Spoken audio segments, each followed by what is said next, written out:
sa Panginoon. Halina at lumapit sa ating Diyos, na may lalang sa ating lahat, na nagbigay ng buhay sa atin, na may lalang sa ating lahat, na nagbigay ng buhay sa atin. Halina at lumapit sa Panginoon. Halina at lumapit sa ating Diyos. Sa ngalan ng Ama at ng Anak at ng Espiritu Santo, Amen. sumainyo ang Panginoon. At sumaiyo rin. Upang tayo maging marapat sa misang ito, halina't magsisimuna para sa ating mga kasalanan at pagkukulang.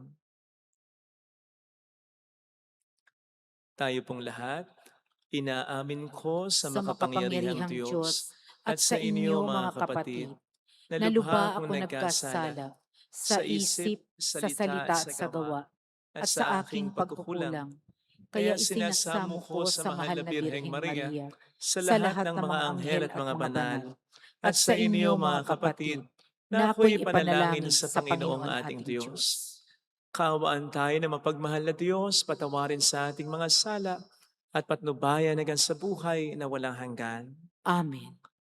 Panginoon, kaawaan mo kami.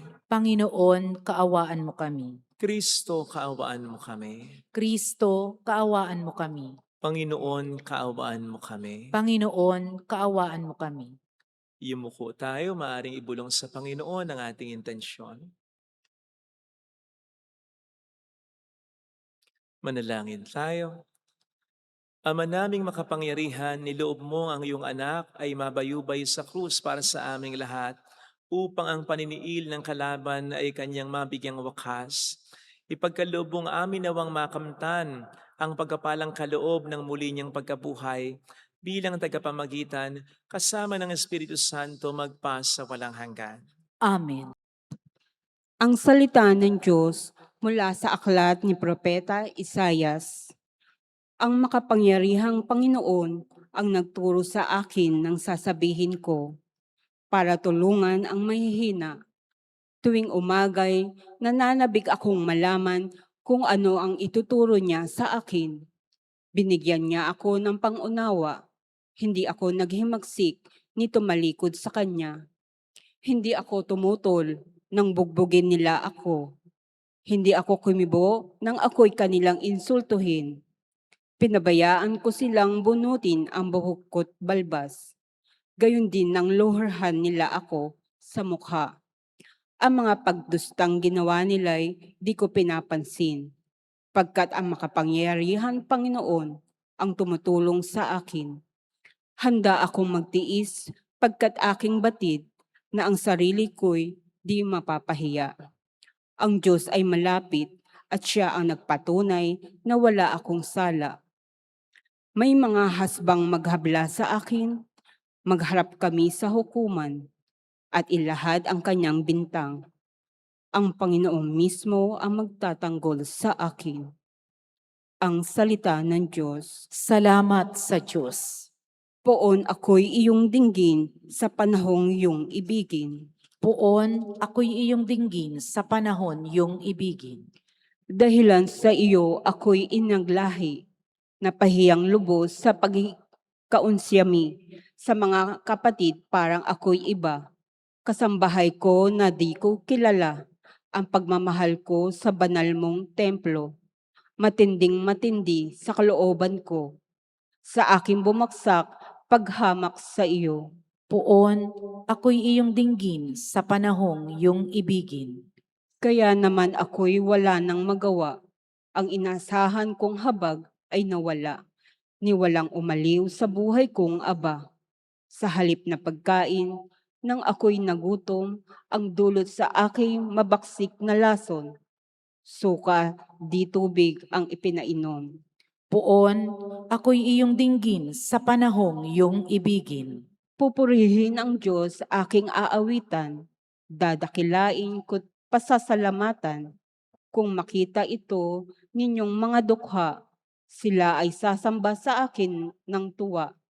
Dinirinig ng Diyos ang may kailangan, lingkod na bilanggoy di malilimutan. Puon, ako'y iyong dinggin sa panahong iyong ibigin.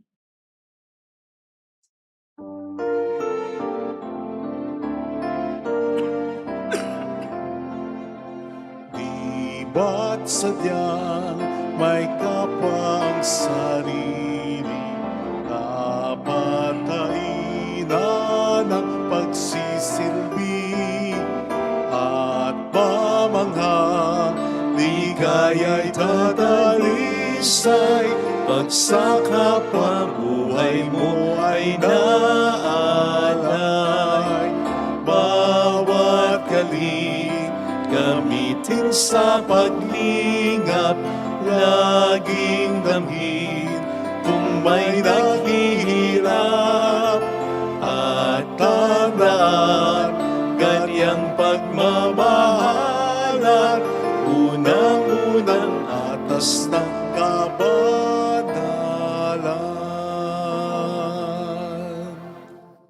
Sumainyo ang Panginoon. At sumaiyo rin. Ang mabuting balita ng Panginoon ayon kay San Mateo.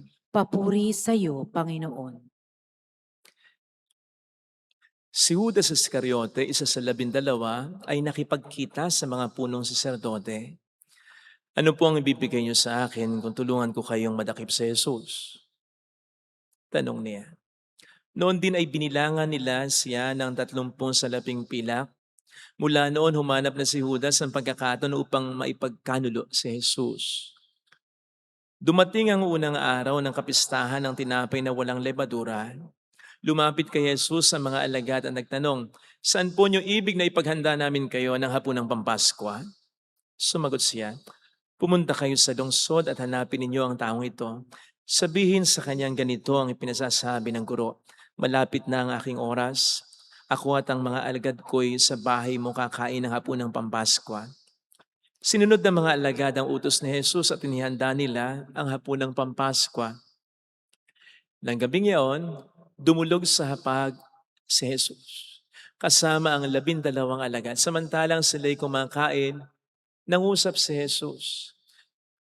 Sinasabi ko, isa sa inyo ang magkakanulo sa akin. Nanlumo ang mga alagad at isa't isa'y nagtanong sa kanya, "Ako po ba, Panginoon?"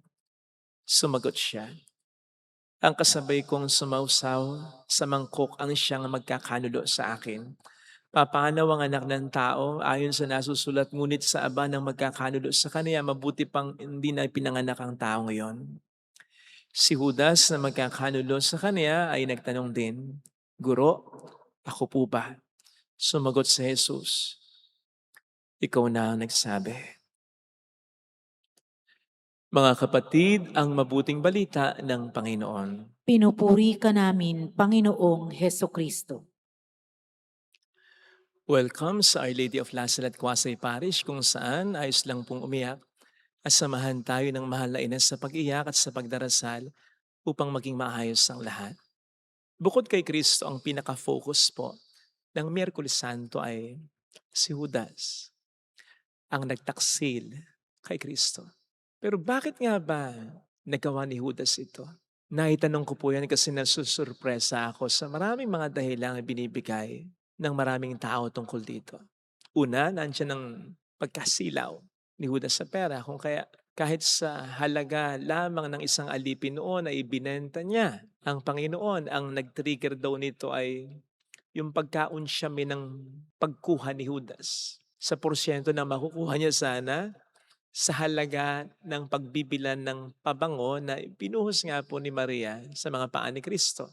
Not to mention yung pagkapahiya niya nang siya'y kontrahin ni Kristo. Meron namang nagsasabi na ito'y dahil sa ambisyon ni Judas. Frustrated ambition. Kasi ambisyon ni Judas na maging ingat-yaman pa rin ni Kristo kapag si Kristo'y nag-ahari na sa mundong ito. Yung makalupang paghahari na may kaharian, may nasasakupan, may ari-arian. Mas malaki nga naman ang magiging kurakot na komisyon niya kapag nagkagayon. Kaya pinagtaksila niya si Kristo. Sapagkat feeling daw ni Judas, unang nagtaksil sa kanya si Kristo. Kasi finrustrate ang ambisyon nito. Kaugnay nito, ipinagkanulo daw ni Judas si Kristo para mapilitan nitong kumasa, lumaban sa mga itinuturing ni Judas at ng mga tao na nakalaban, katulad ng mga Pariseo, Skriba, matatanda ng bayan, siyempre mga Romano. Puro daw kasi pagkapatawad sa nagkakasala, pagmamahal kahit na sa kaaway, pagganti ng mabuti sa masama ang laging sinasabi at ipinapakita ni Kristo. Kaya napilitan na daw si Judas, ipagkanulo si Jesus para mailagay sa isang mahirap na sitwasyon nang sa gayon ay lumaban na ang Panginoon. May nagsasabi naman, ang dahilan daw ay obviously pumasok sa sistema, sa katauhan ni Judas si Satanas. And from then on, siyang nang nagdikta kay Judas.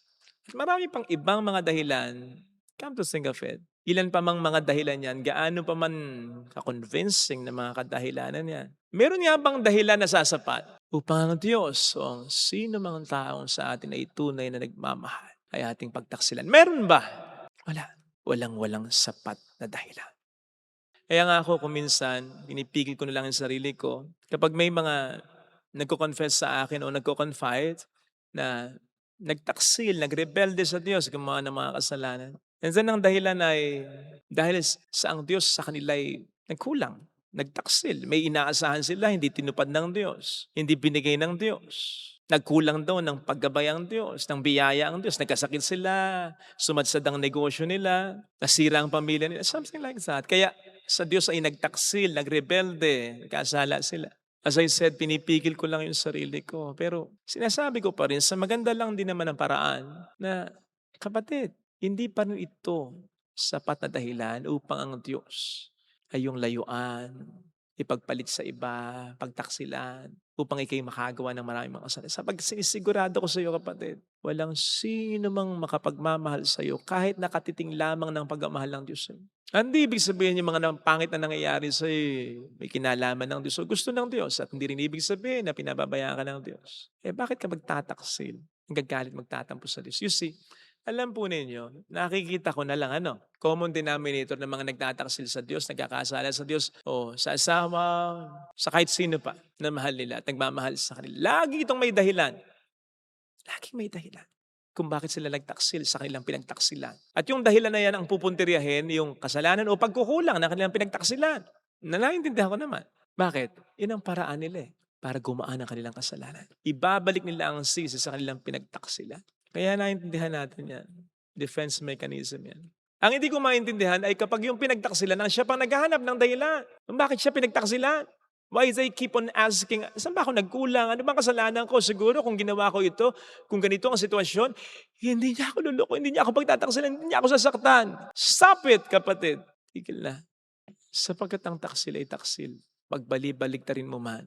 Walang mali sa ginawa mo. Walang kulang sa mga binigay mo. Ang taksil ay talagang nagtaksil. Betrayers do what betrayers do. They betray sa kabila ng lahat ng mga ginawa at binigay mo. In fact, hindi mo kinakailangan maging perpekto para hindi ka pagtaksilan. Kasi kahit si Jesus na perpekto at ibinigay na ang lahat o lubusan, pinagtaksilan pa rin. Kaya wag mong isipin ang isipin, ano dahilan? Saan ba ka makukulta-utak mo? At wag mong paniwalaan ng paniwalaan ang mga dahilan ang binabato sa iyo ng mga nagtaksil sa iyo. Baka mapaniwala ka lang na mga ito. Imbis na magsisi sila ng todo sa pagtaksil na ginawa niya sa'yo. Tingnan po niyo si Jesus. Matapos siyang pagtaksilin ni Judas, his life went on. His mission went on. Hindi siya nagpa-apekto, gaano, hindi niya inisip, ba't ba ako pinagtaksilan? Ba't ba ako binenta? As a matter of fact, pagkatapos nito, hindi na mababanggit ni Jesus si Judas, if I'm not mistaken. Hindi dahil hindi na importante si Judas sa kanya. Sigurado ko importante pa rin si Judas sa kanya, sa kabila ng ginawa nito sa kanya. Hindi niya hinanap, pero hindi ibig sabihin, hindi niya naisip. The point is, hindi na niya inaksaya pa ang panahon niya sa pag-iisip, ano ba ang mali sa kanya? Ano ba ang kulang sa mga ginawa niya? Meron pa ba siyang dapat na ginawa para si Judas ay hindi nagtaksil sa kanya? Walang ganon. Sapagkat in the first place, wala namang dahilan na babagay na magja-justify sa pagtataksil ng sino man. Sapagkat ang pagtataksil ay ginagawa hindi sa kaaway, kundi sa isang mahal sa buhay, sa isang mahal mo, sa isang taong nagmamahal sa iyo. Sige nga, anong dahilan ang maaaring isipin mo that would justify such thing? Pagtataksil sa isang mahal sa buhay. Kung may mali siya, sabihin mo, pero hindi yung pagtataksilan mo. Hindi tama yun. Hindi maganda yun. Hindi makatao. Hindi makakristyano yun. Ito sana ang hilingin nating biyaya sa ating banal na pagdiriwang ngayon. Lagay natin ang ating kanang kamay sa tapat ng ating puso.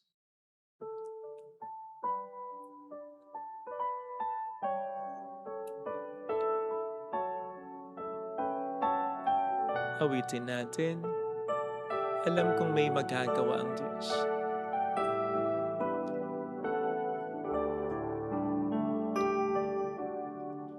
Alam kong may magagawa ang Diyos.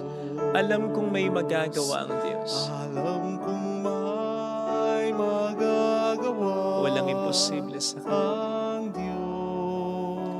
Kung ako'y magtatapat, Kung ako'y magtatapat sa Kanya'y maglilingkod. sa Kanya'y maglilingkod. Alam kong may magagawa ang Diyos. Alam kong may magagawa ang Diyos. Alam kong diringkin ng Diyos ang samo ko, Alam kong sapagkat mahal niya ako. diringgin ng Diyos ang samo ko. Alam kong diringkin ng Diyos ang samo ko. Alam kong diringgin ng Diyos ang samo ko. Kung ako'y magtatapat, Kung ako'y magtatapat sa Kanya'y maglilingkod. sa Kanya'y maglilingkod. Alam kong diringkin ng Diyos ang samo Alam ko. kong diringgin ng Diyos Umikit tayo. ang samo Panginoon, ko. pinagdarasal namin ang mga pinagtaksilan ng kanilang mga minamahal sa buhay. Masakit sigurado. Sapagkat hindi nila akalain ito. Masakit sigurado sapagkat ito ay galing sa hindi ibang tao. Pero sana they manage to move on at magtiwala sa iyo, Panginoon. Nagagabayan mo sila na makaahon. Na hindi dapat ma-stuck dito ang buhay nila. Pakikonsensya din naman po, Panginoon, ang mga nagtataksil. Makita nawa nila na walang dahilan ang pwede lang ibigay na pwede mag-justify ng pagtataksil nila sa kanilang mahal sa buhay. Mayroong magandang mangyayari sa higit pa sa inaasahan mo kung magiging tapat ka sa Diyos. Kung magiging tapat ka sa kapwa mo, lalong-lalo na sa mga tao nagmamahal sa iyo. Masamang gumawa ng masama sa isang taong gumagawa sa iyo ng masama. Pero hindi kaya wala nang masasama pa sa pagtataksil mo sa tao. Binigay ang lahat sa iyo. Minahal ka ng Lord. Pag-isipan mo, kapatid. Mali.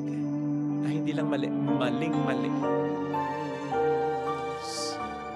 Papuri sa Ama, sa Anak, sa Espiritu Santo. Kaparan din sa unang-una, ngayon na magpakailanman, sa walang hanggan. Amen.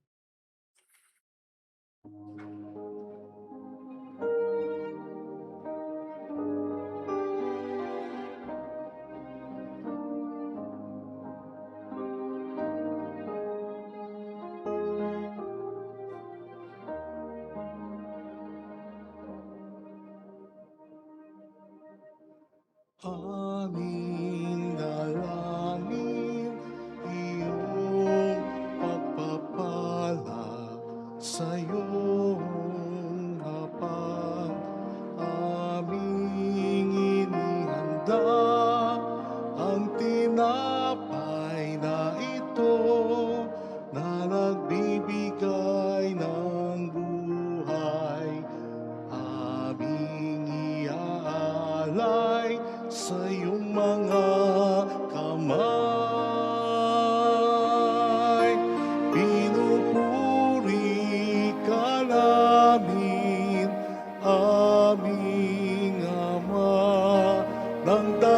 husay mong pag-ibig ay aming madama. Pinupuri ka namin, aming Ama. Naway pagpalain sa biyayang dala. Manalangin tayo, pang ating handog ay maging kalugod-lugod sa Diyos amang makapangyarihan. Tanggapin nawa ng Panginoon itong paghahain sa iyong mga kamay, sa kapurihan niya at karangalan sa ating kapakinabangan at sa buong sambayanan niyang banal. Ama naming lumikha, tanggapin mo ang aming pagkahain at gawin mo ang pagganap namin sa pagsasalukuyan sa pagkapakasakit ng iyong anak ay magdulot sa amin ng katapatang wagas sa pamamagitan niya kasama ng Espiritu Santo magpasa walang hanggan. Amen. Sumainyo ang Panginoon. At sumaiyo rin. Itaas sa Diyos ang inyong puso at diwa. Itinaas na namin sa Panginoon. Pasalamatan ng ating Panginoong Diyos. Marapat na siya ay pasalamatan. Ama naming makapangyarihan, tunay ngang marapat na ikaw ay aming pasalamatan sa pamamagitan ni Jesucristo na aming Panginoon. Nababanaaga na namin ang pagdiriwang sa kanyang pagpapakasakit at pagkabuhay. Malulupig na ang dating pagsuway sa pag-ako sa kanyang kusang loob na katapatan at magaganap na ang pag-alala sa aming pag-anib sa iyong tinubos na angkan. Kaya kaisa ng mga anghel na nagsisiawit ng papuri sa iyo ng walang humpay sa kalangitan, kami nagpupunyi sa iyong kadakilaan. Santo, Santo, Santo, Panginoong Diyos ng mga hukbo, napupuno ang langit at lupa ng kadakilaan mo. O sana sa kaitaasan, pinagpala ang naparirito sa ngalan ng Panginoon, o sana sa kaitaasan. Ama naming banal, ikaw ang bukal ng tanang kabanalan. Kaya't sa pamamagitan ng iyong Espiritu gawin mong banal, ang mga kaloob na ito pang para sa amin ay maging katawan at dugo ng aming Panginoong Hesukristo. Bago niya pinagtiis ang kusang loob na maging handog, ginawakan niya ang tinapay, pinasalamatan ka niya, pinagkati-hati niya iyon, niabot sa kaniyang mga alagad at sinabi, tanggapin ninyong lahat ito at kanin. Ito ang aking katawan na ihahandog para sa inyo.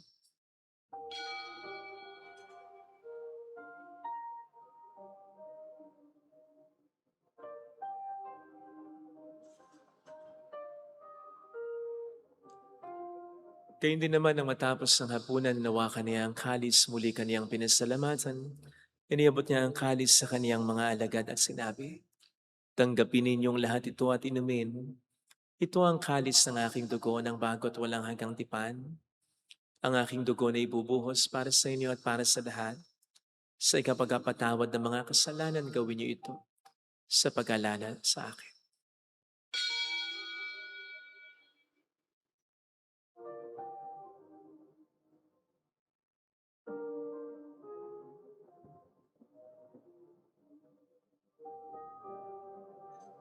Ang misteryo ng ating pananampalataya, Si Kristo'y namatay, si Kristo'y nabuhay, si Kristo'y babalik sa wakas ng panahon. Ama, ginagawa namin ngayon ang pag-alaala sa pagkamatay at muling pagkabuhay ng iyong anak, kaya inialay namin sa iyong tinapay ng buhay at ang kalis ng kaligtasan. Kami nagpapasalamat dahil kami iyong minarapat at tumayo sa harap mo para maglingkod sa iyo. Sinasamo namin kami na magsasalo sa katawan at dugo ni Kristo ay mabuklod sa pagkakaisa sa pamamagitan ng Espiritu Santo. Ama, lingapin mo ang iyong simbahang laganap sa buong daigdig. Puspusin mo kami sa pag-ibig. Kaysa ni Leon na aming Papa, ni Dennis na aming Obispo at ang Tanang Kaparian, alalahanin mo ang mga kapatid naming nahimlay na may pag-asang sila'y muling mabubuhay, lalo ng aming mga ipagdarasal. Saglit nating pagdasal ang ating mga kakilalang yumaon.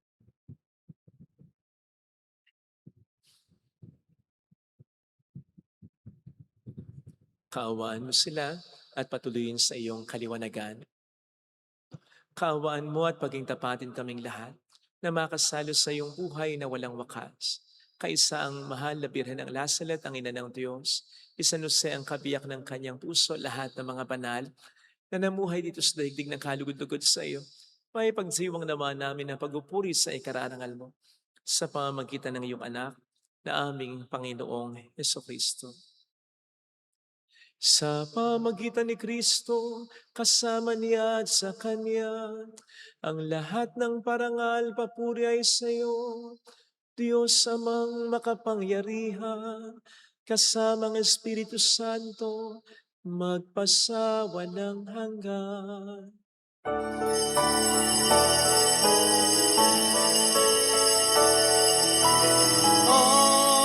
amen,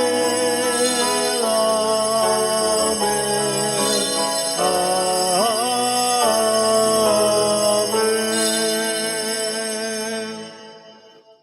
Tumawag tayo sa Ama.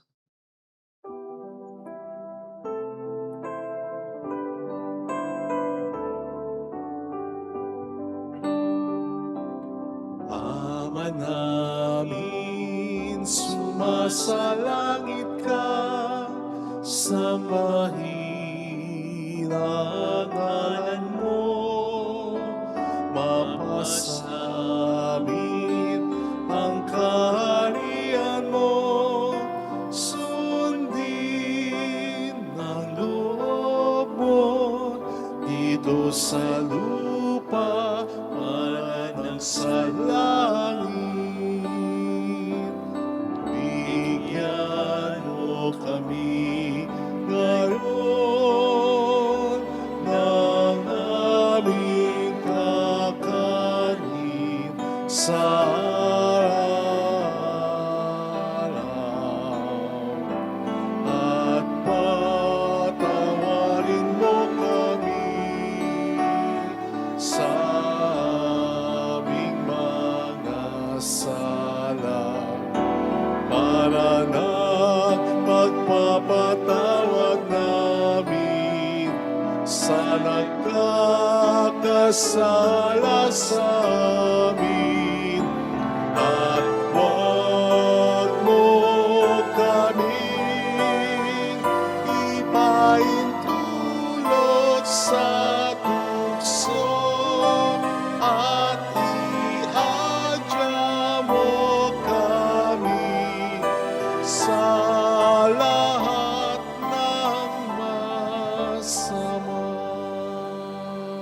Iniling namin kami atiya sa lahat ng masama, pagkalooban ng kapayapaan araw-araw, iligtas sa kasalanan, samantalang aming pinaghahandaan ang dakilang araw ng pagpapahayag ng tagapagligtas naming sa Heso Kristo. Sapagkat iyo ang kaharian, ang kapangyarihan at ang kapurihan magpakailanman. Amen. Panginoong Heso Kristo, sinabi mo noon, sinasabi mo rin sa amin ngayon, kapayapaan ang iniiwan ko sa inyo, ang aking kapayapaan ang binibigay ko.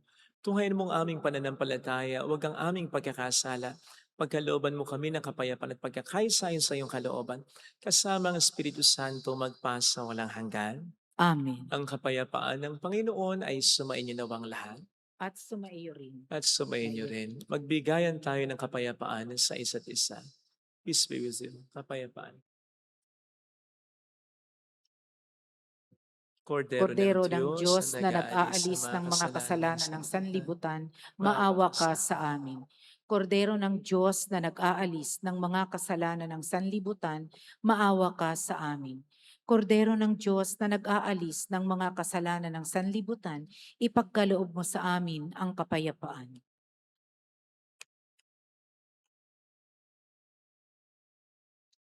Narito sa harap natin ng Panginoon ang ating buhay at kaligtasan. Mapalad tayong inaanyayahan. Panginoon, hindi ako karapat-dapat na magpatuloy sa iyo, ngunit sa isang salita mo lamang ay gagaling na ako.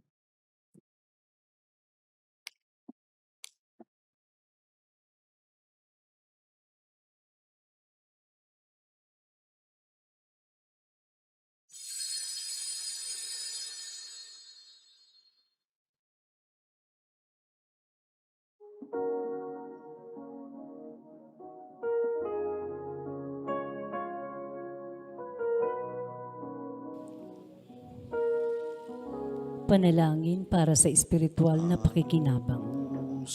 Panginoong Hesus, ako ay naniniwala na ikaw ay nasa kabanal-banalang sakramento. Iniibig kita ng higit sa lahat at ninanasa kong tanggapin ka sa aking kaluluwa. Sapagkat sa mga sandaling ito, hindi kita matatanggap sa sakramento. Tumuloy ka sa Espiritu sa aking puso.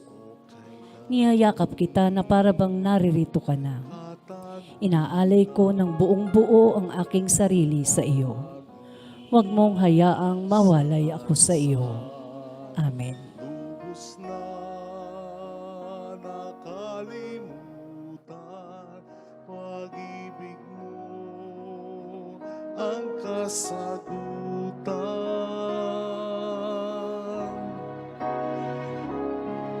Diyos ko,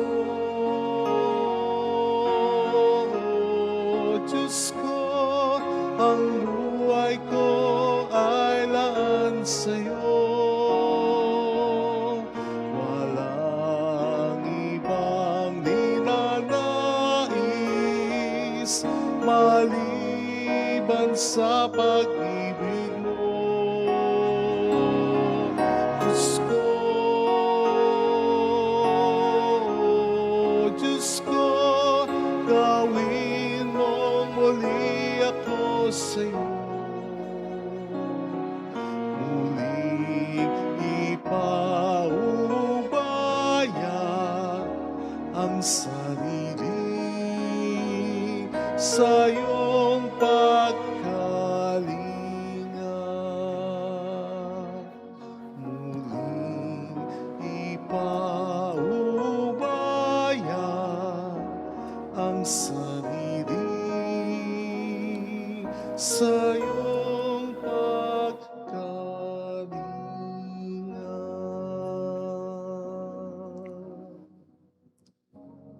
Manalangin tayo.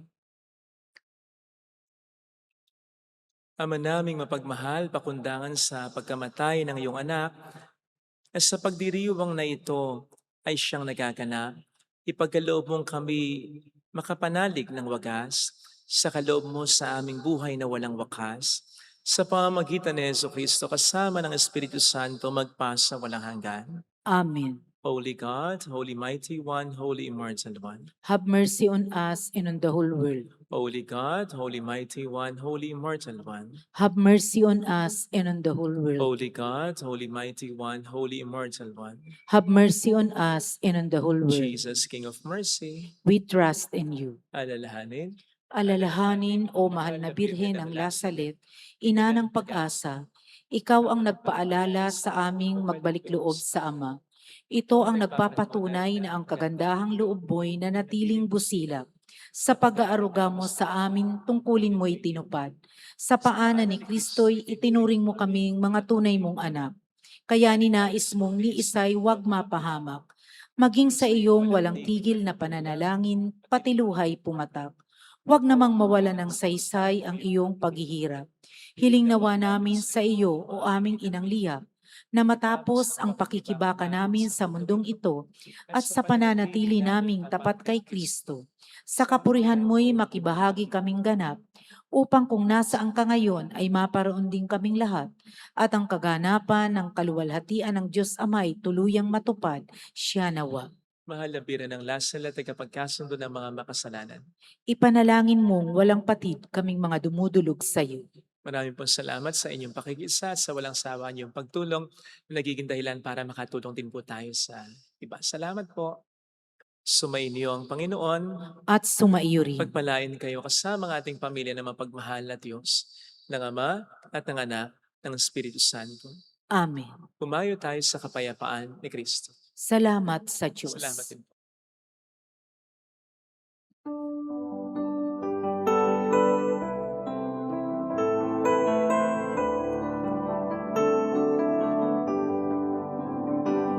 Kapwa nating ialay ating sariling kamay at bigyan natin ng buhay itong pag-ibig na tunay. Kapwa nating ialay ating sariling kamay at bigyan